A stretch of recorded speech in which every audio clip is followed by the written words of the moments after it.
Fine. Hello everyone. A little bit about myself. I'm currently in my final semester doing my master's degree at Sac State, and I'm also working as a student intern at KPMG. I'm currently working in conversational user interfaces, commonly known as bots, using Microsoft Bot Framework and API AI. Watson. We are kind of checking out all the technologies out there right now. So, the main focus of my talk would be is to give you a brief introduction about reactive programming and then how to use RxJS to implement some of the concepts. So most of this, it revolves around this observables. It's a programming paradigm. So in order to understand what this is all about, we need to understand a few basic concepts. So when it comes to a producer and consumer model, which is something that we often see in day-to-day web application development, there are two protocols, push and pull. So in pull protocol, the consumer is always active. So the consumer would be asking, hey, I need data, and then the producer would produce that data and then give it to the consumer, and then the consumer will work on it.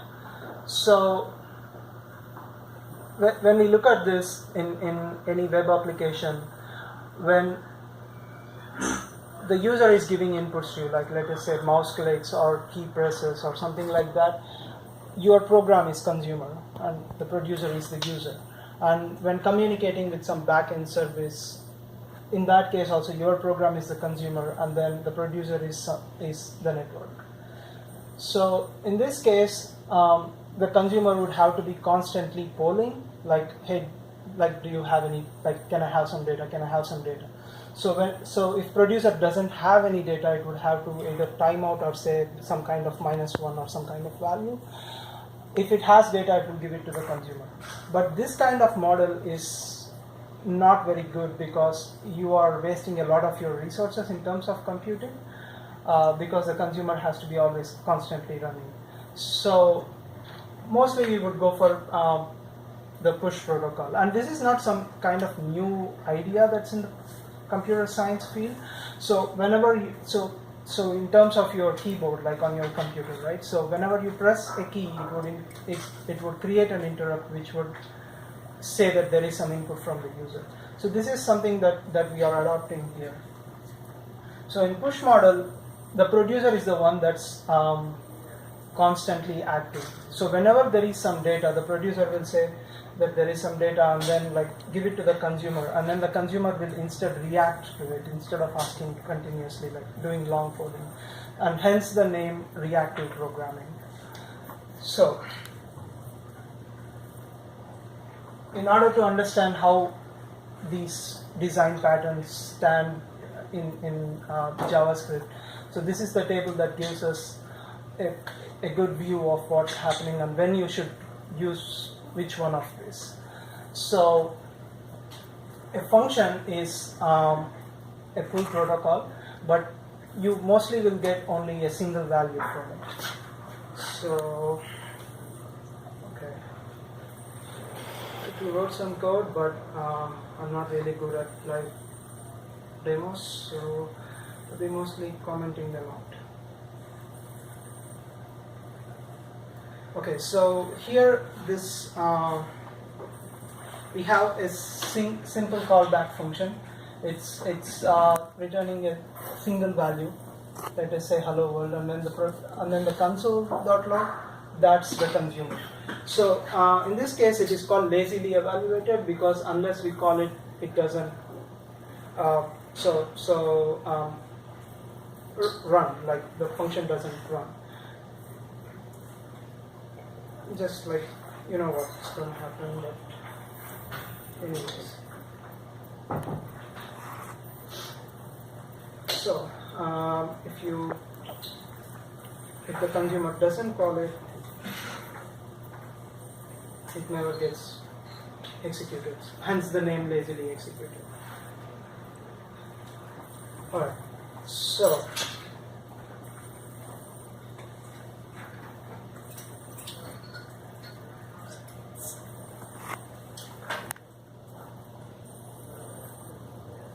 So the next thing that you'll be looking at is a iterator. So this is new with ECMAScript 2015. We have a new keyword called yield. So instead of just returning one value, so normally what would happen is once you hit return, you cannot write code underneath it. So here it would yield the value, and then like whenever you are feeling like, okay, this is the end of whatever I want to execute, you would just return it.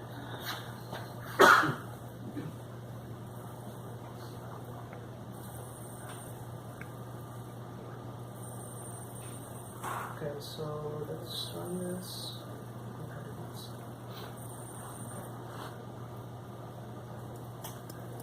So if you see,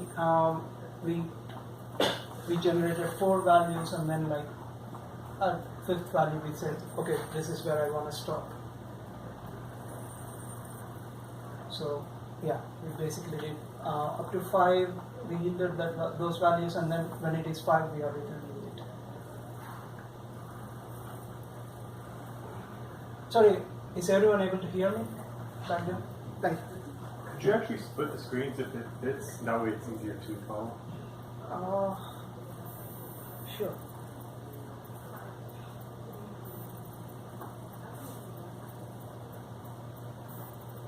This kind of feels.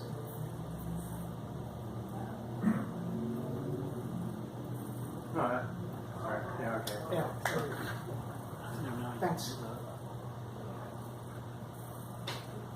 Okay, so we basically solve the pull systems.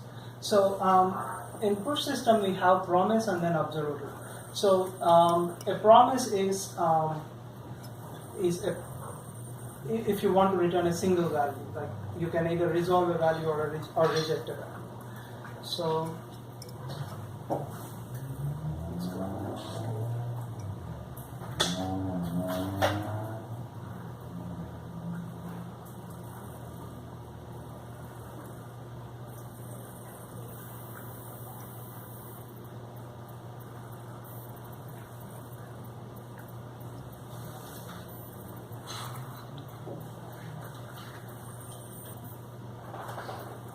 alright, so in here we know it's simple. So the producer is the promise, and it's programmed to return a single value. Like so you can think of this as a HTTP call. Like if it is successful, we would use the resolve, and then if it is a failure, we would use the callback function reject. So and then we pass 2 callback functions to the consumer. The consumer is 2 callback functions, one to handle success and the other to handle failure. So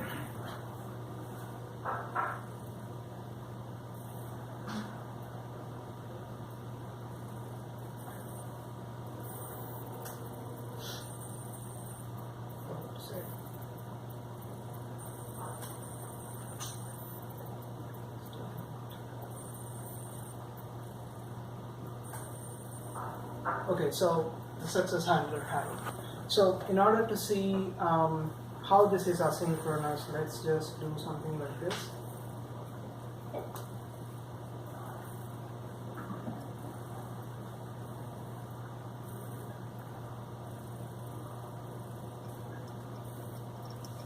So I'm giving a 3 seconds delay to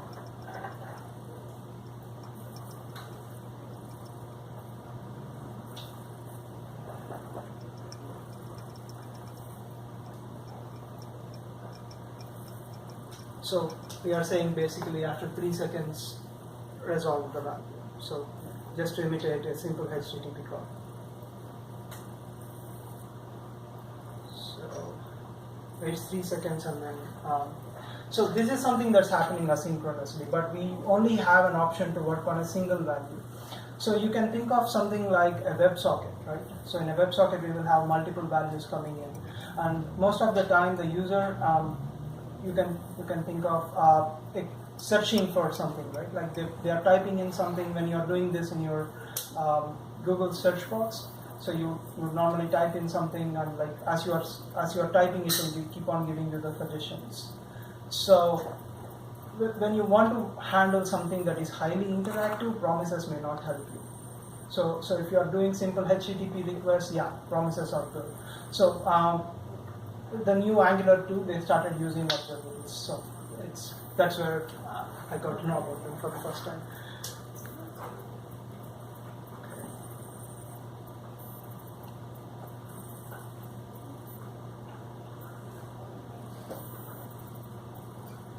Sorry, this is kind of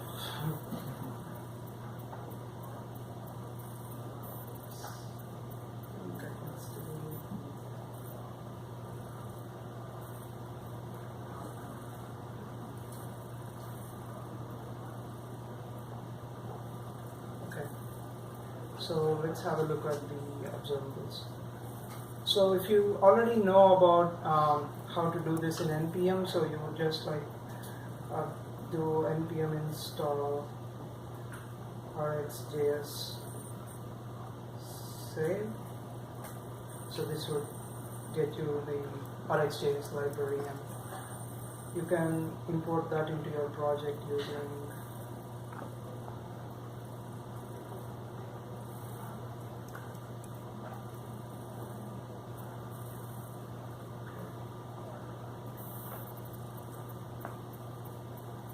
Alright, so let's see what an observable is. So we are looking at the producer, so to which we are passing a simple function and passing the observer to it. So observer is the consumer here. So I'm passing 3 values, and after 3 values I'm saying we have completed the string. And then the consumer is just a collection of three callback functions mostly. So the first one handles like each data point that's coming in, and then one callback to handle the error, and then the third callback to handle the completion. So whenever a stream ends, if you want to do some kind of action, you can write that in that complete. Right now I'm just logging them.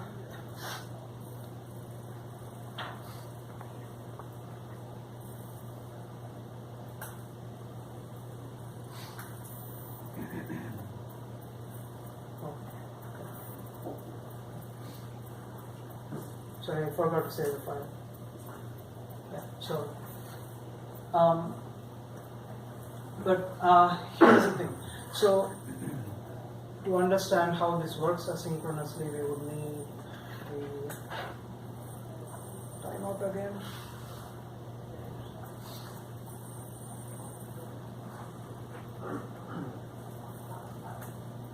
So, let's give a delay of 4 seconds.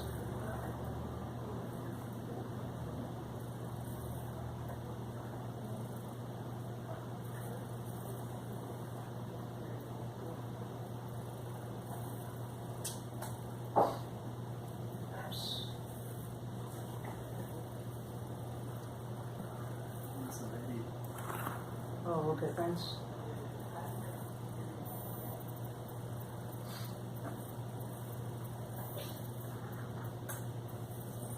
So, after 4 seconds, so this is something that we are handling everything as a stream asynchronously. So you can think of this as some kind of WebSocket or mouse clicks or keyboard presses or anything like that. Okay, so yeah, we have to set using timeout.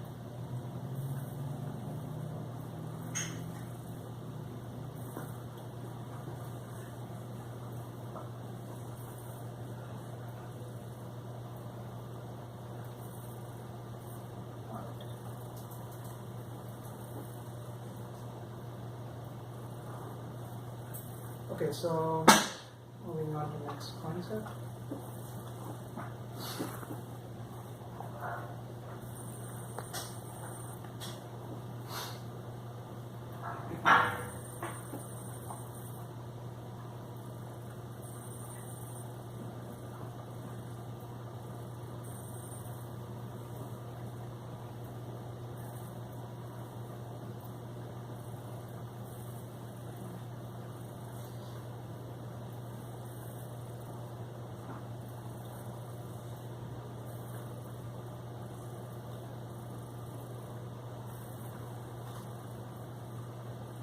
second.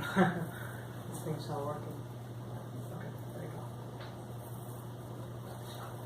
go. Okay, so there is another way of subscribing too. So you don't have to bundle these three functions into a single object and pass that single object. You can just pass these three functions as parameters to the observable.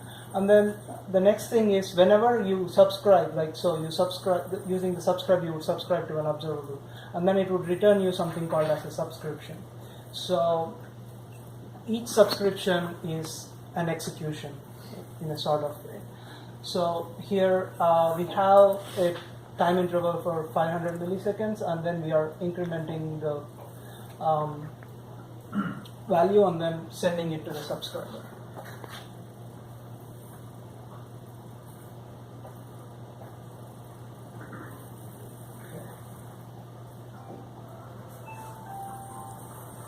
I actually think the other screen helps.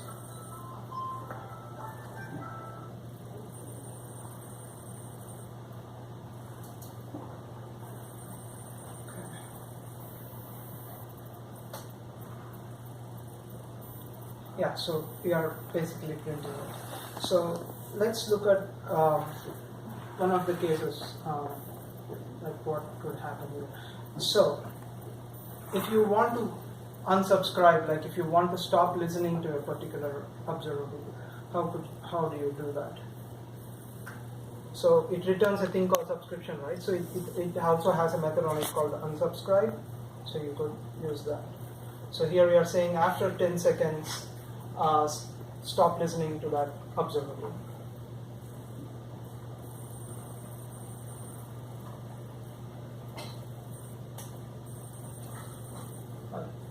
So I think we forgot to save.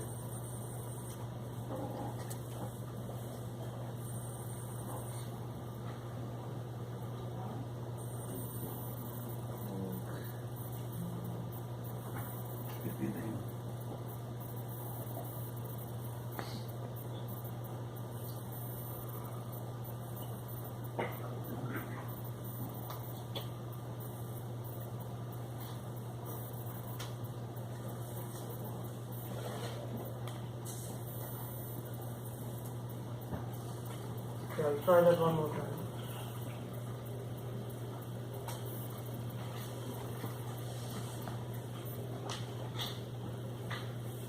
Oh yeah, 10 seconds, right? So it should run for 20 numbers.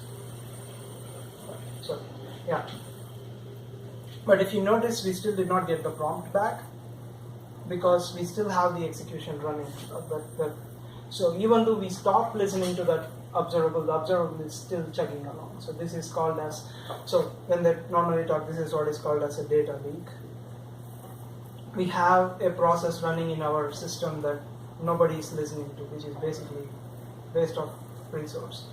So you can see that if you comment it.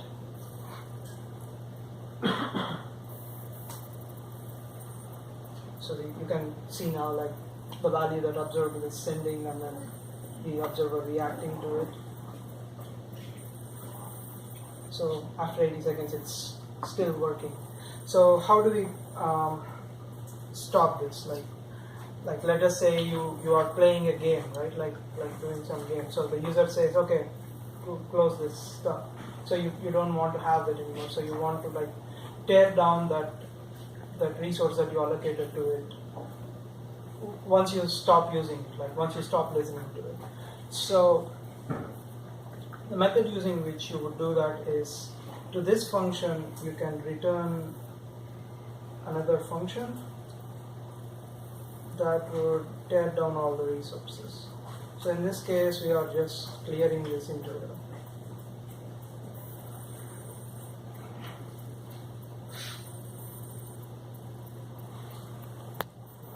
So when you call unsubscribe, this function will be called.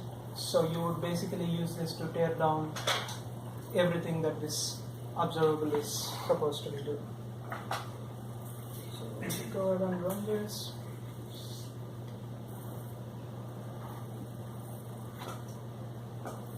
I should have probably given it a smaller interval. This is kind of my first talk, I'm sorry. No worries. So yeah, so you can see that it's not producing anymore. So we tear down everything that we have allotted to it. Okay.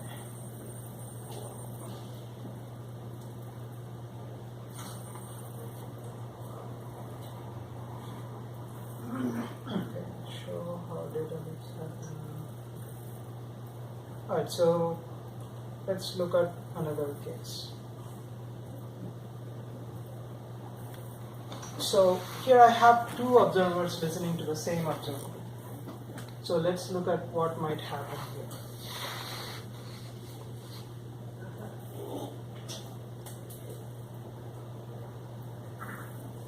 Okay. So if you see, both observers are not seeing the same execution. So every time you call a subscribe, you are calling, so even the observables are lazily executed, so every time you call a subscribe, you are starting an execution. So if you see sending 0 and then the observer 1 is seeing the 0, so we want to see the same execution in both the observers. So whenever you are calling a subscribe, it's starting two executions of the same thing. So if you want to see the same execution, you want two people seeing the same thing happening. So how will you do that?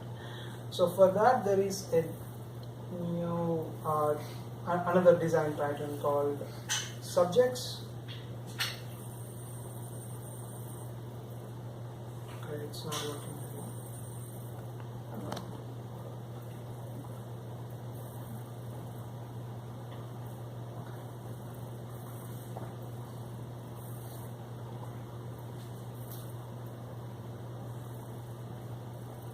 Okay, so before we move on to this, so you can think of a subject like is a plug box, a junction box. So to subjects, so subjects listen from one observable and then emit them to multiple observers. So you can think of that as some kind of an event listener. So a subject is a multicasted thing. So it's both an observable and also an observer. So to observers it's an observable, and to an observable it's an observable. Okay. That's my last slide. So here, so we create a new subject, and then so this subject subscribes to the observable, and then the observer subscribes to this subject. So let's run this. So if you see now, they are both seeing the same execution. It's not two different things.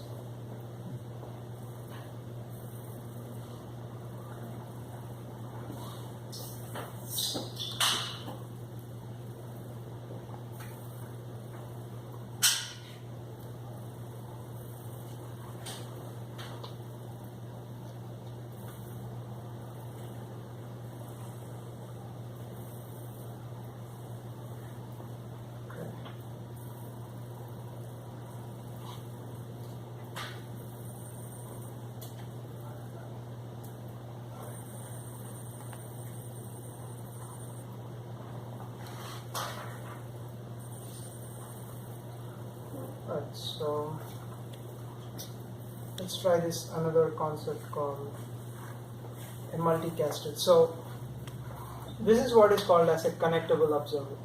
So let us say you are listening to a stream, but you want to perform some actions on that after some time, not right away. Like let us say you want to start after 5 seconds or 10 seconds or something like that. When you want, so think of this like, so this entire thing is more or less like doing plumbing between different parts of your web application. So whether it be on server side or on client side, so you are just treating everything as a stream, and then like setting up pipes for proper flow of data, and then making sure that there are no leaks and all your resources are efficiently used. So you can think of it like that. And this connect is more or less like a tap. So you want to open stuff when you want it. So this gives you a simple function called connect. So whenever you call that, that's when the execution starts. So first let us start with so we are calling connect as soon as the program starts here. So it starts right away. So let me go ahead and give it a timeout. So here, let's call this after 3 seconds.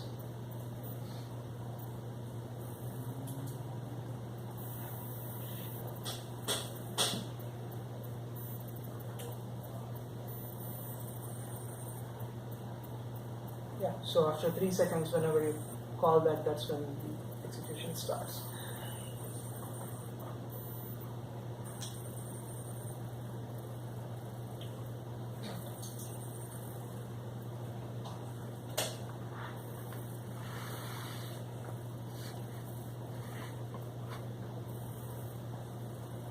Okay, so how many of you know about semaphores? Alright, cool. So this is easy to explain.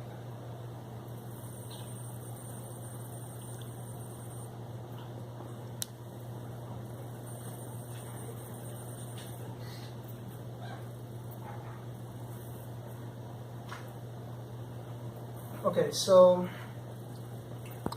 in here this is called a reference count. So you can call that connect, but most often, like most of the times, the logic is very simple. You don't want to be running a process if nobody's listening to it. So the best thing to do would be is whenever the first observer starts observing you, you will start your execution. And when everybody leave you, like nobody's listening on you, there's no point in running anymore. So that's the time when you would want. So most of the times that's the case. So here we use this simple method called ref count, which is similar to a counting semaphore. So whenever the number of observers on this particular observable becomes more than 0, it starts its execution, and when everybody leaves, it stops. So let me show you nothing. Yeah, so here so we have 2 observers. The first one starts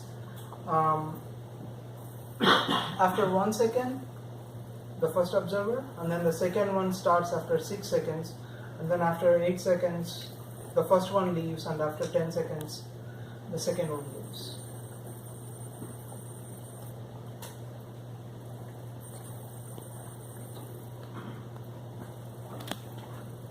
So if you see, the second one started, and then after the second one left, it stopped its execution. So this is the core of what reactive programming is and what RxJS has to offer you, but they do a few more things called operators. So it's more or less like